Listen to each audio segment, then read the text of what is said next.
Bismillahirrohmanirrohim. Assalamualaikum warahmatullahi wabarakatuh. Halo Adan Teteh, bagaimana kabarnya kalian hari ini? Ibu harap semoga kalian semua selalu dalam keadaan sehat walafiat. Berjumpa kembali belajar bersama-sama dengan Ibu Dinda. Kita akan belajar di tema 4, subtema 3, pembelajaran 3, dan pembelajaran keempat. Disimak videonya dan tetap semangat. Pembelajaran ketiga. Dayu dan teman-teman membuat kerajinan. Mereka membuat karya membentuk dari tanah liat. Banyak benda yang dapat dibuat dari tanah liat. Nah, Adan Teteh coba perhatikan gambar di bawah ini. Nah, gambar di bawah ini merupakan contoh kerajinan yang terbuat dari tanah liat. Nah, tanah liat itu bisa dibuat menjadi teko, gelas atau cangkir. Kemudian bisa juga menjadi tempat pensil, ada boneka, dan ada juga vas bunga. Nah, Adan Teteh, kira-kira apa saja ya bahan dan alat yang dibutuhkan dalam membuat kerajinan dari tanah liat? Nah, yang harus kalian persiapkan untuk membuat kerajinan dari tanah liat diantaranya yang pertama yaitu tanah liat, yang kedua pengaduk tanah liat, yang ketiga triplek atau papan kayu sebagai alas, dan yang keempat yaitu air secukupnya. Jadi itu dia alat dan bahan yang digunakan untuk membuat kerajinan dari tanah liat. Dan Teteh hanya perlu mengetahui alat dan bahan, kemudian contoh dari kerajinan tanah liat itu sendiri. Selanjutnya, coba amati gambar di samping. Nah, kerajinan Dayu berupa vas bunga. Vas bunga Dayu itu berbentuk prisma. Prisma merupakan contoh bangun ruang. Nah, Adan Teteh, masih ingatkah kalian dengan ruas-ruas garis pada bangun ruang? Nah, sebelumnya sudah dijelaskan oleh Pak Yogi pada pembelajaran ke-1 bahwa ruas-ruas garis pada bangun ruang adalah garis-garis yang membentuk bangun ruang itu sendiri. Jadi semua garis yang membentuk bangun ruang itu disebut ruas garis. Nah, kalau begitu, ayo kita sama-sama sebutkan ruas-ruas garis yang terdapat pada bangun ruang prisma. Nah, Adan Teteh, bangun ruang di bawah ini disebut dengan prisma tegak segitiga. Kenapa disebut prisma segitiga? Karena tutup atas dan tutup bawah atau tutup alasnya itu berbentuk segitiga. Nah, kalau begitu kita sebutkan ruas-ruas garis yang membentuk prisma segitiga berikut ini. Nah, kita sebutkan dari tutup bawahnya terlebih dahulu ya, Adan Teteh, yaitu di tutup bawah itu terdapat ruas garis AB, kemudian BC, dan ya CA atau disebut juga AC. Kemudian kita lihat ruas garis pada tutup atasnya. Di situ ada ruas garis DE, kemudian EF dan DF atau FD. Nah, udah selesai? Apakah sudah selesai Adan Teteh ruas garisnya? Ya, tentu belum, karena masih ada ruas garis yang berdiri tegak, yaitu ruas garis dari huruf yang paling kecil, yaitu A. Berarti ruas garis ke atas AD, kemudian BE dan CF. Nah, kita hitung sekarang ruas garis yang membentuk prisma segitiga itu jumlahnya ada berapa ya Adan Teteh? Ada 1, 2, 3, 4, 5, 6, 7, 8, 9. Nah, ternyata ruas garis yang membentuk prisma segitiga jumlahnya itu ada 9. Kemudian sekarang Contoh bangun ruang yang kedua yaitu disebut bangun ruang limas. Nah, dan Teteh, bedanya kalau prisma ya yang sebelumnya, gambar sebelumnya itu memiliki tutup atas dan tutup bawah atau alasnya, sedangkan kalau limas itu hanya ada satu tutup saja, yaitu tutup alasnya saja. Nah, di bawah ini merupakan contoh dari limas segi empat. Kenapa ya disebut dengan limas segi empat? Ya, betul sekali karena alasnya itu berbentuk segi empat. Sekarang kita hitung ruas-ruas garisnya ya. Dari alasnya terlebih dahulu.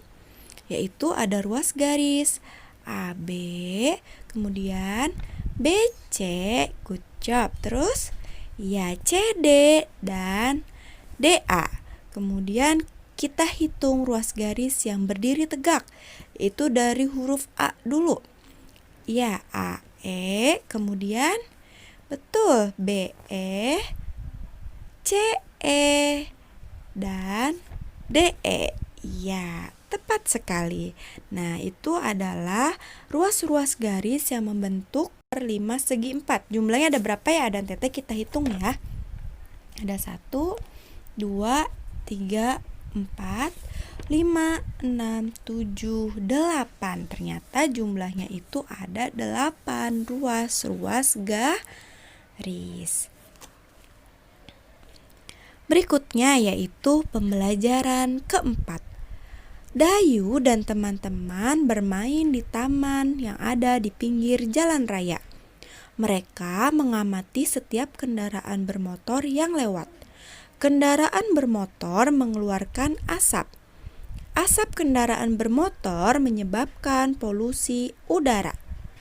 Bacalah teks berikut dengan suara yang nyaring. Kita sama-sama membaca ya. Teks berjudul Asap Menyebabkan Polusi Udara. Hiruk-pikuk kendaraan di jalan raya layak diperhatikan. Banyak kendaraan yang tidak ramah lingkungan. Banyak kendaraan yang mengeluarkan bunyi klakson terlalu kuat. Bunyi yang terlalu kuat mengganggu alat pendengaran. Beberapa kendaraan juga mengeluarkan asap terlalu banyak. Asap menimbulkan polusi udara. Polusi udara tidak baik untuk kesehatan. Kita dapat terkena ISPA atau kepanjangan dari infeksi saluran pernafasan akut. ISPA dapat menyebabkan kematian. Nah, dan Teteh, di bacaan tersebut dijelaskan bahwa di jalan raya itu terdapat banyak kendaraan yang tidak ramah lingkungan. Kendaraan tersebut mengeluarkan asap yang terlalu banyak sehingga menimbulkan polusi udara. Nah, asapnya itu juga tidak baik untuk kesehatan karena dapat menyebabkan penyakit ISPA, yaitu infeksi saluran pernafasan akut yang dapat menyebabkan kematian. Makanya Adan Teteh kalau di jalan raya itu harus hati-hati karena terdapat banyak kendaraan yang tidak ramah lingkungan, seperti itu. Selanjutnya, ayo mengamati. Model kendaraan bermotor dapat dibuat menjadi kerajinan. Amati gambar di bawah ini. Nah, dan Teteh di situ ada kendaraan mobil, ada kereta api, kemudian ada juga motor Vespa. Model gambar di atas itu dapat dibuat dengan menggunakan bahan lunak. Bahan lunaknya itu misalnya yaitu plastisin. Coba amati kembali bentuk gambar berikut ini. Nah, dan Teteh, ternyata model lokomotif kereta api itu berbentuk atau terbentuk dari bangun ruang kubus. Betul. Nah, kemudian yang kedua, kalau plastisin itu berbentuk apa ya dan Teteh? Berbentuk balok. Nah, betul sekali. Nah, dan Teteh, bangun ruang itu mempunyai rusuk, sisi, dan titik sudut. Nah, perlu kalian ketahui bahwa ruas-ruas garis pada bangun ruang itu sama dengan rusuk. Jadi rusuk itu adalah ruas-ruas garis yang membentuk bangun ruang tersebut. Nah, yang kedua, sisi pada bangun datar dan bangun ruang itu berbeda. Di mana ya Bu Dinda bedanya? Nah, bedanya adalah kalau di bangun datar seperti persegi panjang, persegi, kemudian segitiga dan lain-lain itu sisinya itu berupa garis ya. Sedangkan kalau di bangun ruang sisinya itu berupa bangun datar yang membentuk bangun ruang itu sendiri. Nah, untuk lebih jelasnya, coba perhatikan contoh bangun ruang berikut ini. Nah, di sini Bu Dinda memiliki contoh yaitu bangun ruang apa ya Adan Teteh? Ada yang masih ingat? Ya, bangun ruang kubus. Nah, bangun ruang kubus itu terbentuk dari bangun datar apa ya? Ya, bangun datar persegi. Ya, jadi bangun ruang kubus itu terbentuk dari bangun datar persegi. Sekarang coba kita hitung banyaknya rusuk, sisi, dan titik sudut dari bangun ruang kubus. Yang pertama rusuk. Tadi sudah dijelaskan bahwa rusuk itu sama dengan ruas-ruas garis. Kita hitung kembali ruas garisnya ada berapa ya Adan Teteh. Karena di situ tidak ada hurufnya, maka kita langsung saja lihat ruas garisnya, jumlahnya saja ya. Ada, ya kita hitung bersama-sama. Ada 1, 2, 3, 4. Kemudian yang atasnya 5, 6, 7, 8. Apakah sudah selesai? Ya, belum. Kita hitung lagi 9, 10, 11, 12. Nah, ruas-ruas garis pada bangun datar kubus jumlahnya adalah 12. Sekarang kita hitung sisinya. Nah, tadi Bu Dinda sudah jelaskan bahwa sisi bangun ruang itu adalah bangun datar yang membentuk bangun ruang itu sendiri. Karena tadi kubusnya itu merupakan bentuk dari bangun datar persegi, maka kita hitung jumlah persegi yang terdapat pada kubus itu sendiri. Yang pertama ada sisi bagian depan. Nah, ini juga berbentuk persegi. Ada 1, ya, boleh kita arsir. Kemudian bangun datar yang kedua, yaitu sisi belakangnya. Ada 2. Kemudian sisi yang atasnya. Nah, ini juga berbentuk persegi. Ada 3. Kemudian sisi bawahnya juga berbentuk persegi. Ada 4. Kemudian apakah masih ada Adan Teteh? Ya, masih ada. Masih ada di samping kanan dan samping kirinya. Itu juga berbentuk persegi. Ada samping kanan dan samping kiri. Jadi jumlah ada berapa Adan Teteh?